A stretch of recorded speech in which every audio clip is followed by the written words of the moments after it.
Hello everyone and welcome back to another tutorial for the Marvel Spider-Man 2 game.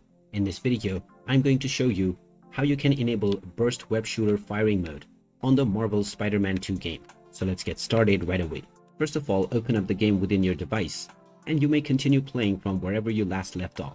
Now inside the game, while you are battling your enemies, you can use various types of abilities, including the web shooter.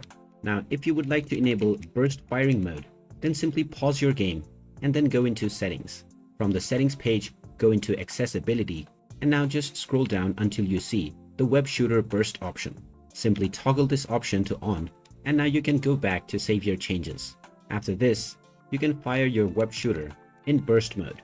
And there you have it. That is how easy it is to enable burst web shooter firing mode on the Marvel Spider-Man 2 game. If you find this video helpful, don't forget to hit that like button and subscribe to our channel for more useful tips and tutorials. Thanks for watching, and I will see you again in the next one.